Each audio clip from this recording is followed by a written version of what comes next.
We're speaking to Lucas. First and foremost, let's start with the French Open. Just finished. KG, tough luck, tough break there. Yeah.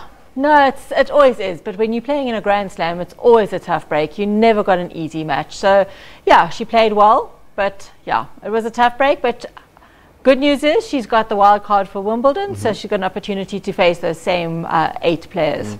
So she's sticking around, or is she back home for prep? She's still around, or she's still in France. She's coming back this week, and then she'll be home for a little bit, and then she'll travel again to Wimbledon. Because the other question, when I was watching that match and I was watching the progression, and thanks to your team, because you guys give us info literally on the minute, and thank you very much for that.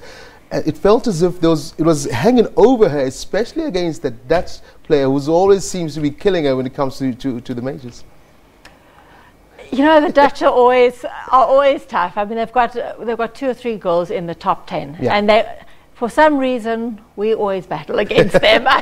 Any one of those 3. So yeah, I think it is probably over this time. It is a bit of a mental thing as well as the Grand Slam.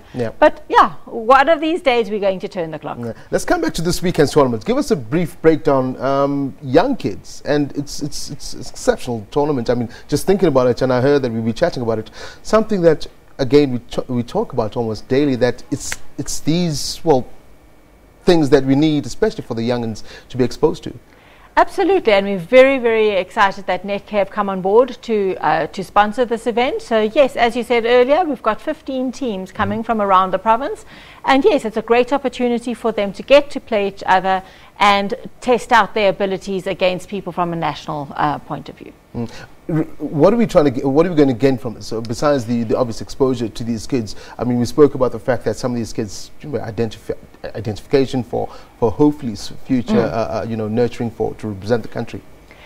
Well, I think that is the first step. Is for us, it's to bring competition in as early as possible and as often as possible. So it's for us to see these players that we don't get to see very often. We see KG, Lucas, Evans, those guys. It's to see the up-and-coming guys come through, give them an opportunity to learn from each other, give their coaches an opportunity to see them playing against each other, take back those lessons back at home, work with those players, and we know what we're developing in the future. So it really is an opportunity to play, to compete, to consolidate a game, to learn from the other guys in the country, because it's only if you learn on those platforms that you've got a stepping stone to get better and to reach the higher levels. What is it like, I think, nationally, on a national level, as far as in particular these youngsters are concerned? Because fair enough, the elite athletes, we know their progression. What is it like nationally with these youngsters?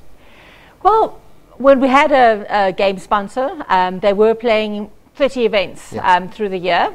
So they played each other often. So they're starting at the schools, they then go to their region, they move on to a national event, which is 2 or 3 times a year, and then we were hosting 6 international events to give them that exposure as well. So that is the general pathway that you would follow before you come in an elite athlete. I mean, I'm looking at the 15 teams. It's going to be a jam-packed weekend. I mean, over 2 days. How are you going to manage that? I mean, all those kids. It's bad enough having kids, but then 15 of them, trying to cut them down within 2. In fact, it's basically a day, because Sunday is the final. You need to be wrapping things up. Yeah, well, we'll do a round robin event similar to the soccer. We'll do those on Saturday. So it'll be jam packed on Saturday, where we'll have 4 groups. They'll play each other out. On Sunday we will have the semi-finals and the finals, and then they'll get on the buses back home again. So action-packed. Yeah, definitely. And you mentioned the sponsor. Last time we came here, we spoke about sponsors and the need thereof.